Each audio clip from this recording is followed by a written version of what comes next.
Hi అండి. YouTube ప్రేక్షకులకు నమస్కారం. మీరు చూస్తున్నది మరుగుమందు చెట్టు అండి.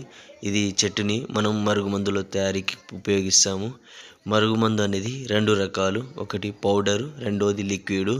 పౌడరు అన్నంలో, కర్రీస్‌లో, జ్యూస్‌లో కలిపి పెట్టేది. రెండోది లిక్విడు.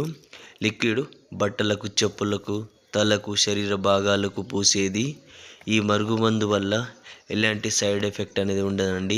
ఈ మరుగుమందు అనేది ఎవరికి పెట్టాలి అంటే భార్యాభర్తల మధ్య సమస్య, అత్తాకోడళ్ళ మధ్య సమస్య, ప్రేమికుల మధ్య సమస్య, మీకు బాగా కావలసిన వాళ్ళు దూరం పెడుతున్నారు అంటే, వాళ్ళకు మన సొంతం అవ్వాలి అనుకున్నారు అంటే, వాళ్ళను కూడా ఈ మరుగుమందు పెట్టి మనం వశపరుచుకోవచ్చండి.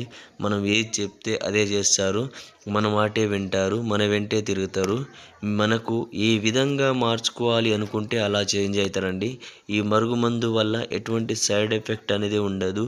తాండాలలో తయారు చేస్తాం కాబట్టి ఈ మరుగుమందుని ఎంతటి మొండి వ్యక్తినైనా మార్చే శక్తి ఉంటుందండి. మరుగుమందు ఎంతో పవర్ఫుల్ అండి. ఈ మరుగుమందు మనకు ఎలా అంటే అలా ఒక వ్యక్తిని మనం చెప్పే విధంగా మార్చుకునే అంత శక్తి ఉంటుందండి. ఈ మరుగుమందు ఎవరికైతే కావాలనుకుంటున్నారో పైన గురుగారి నెంబర్ ఇచ్చాం.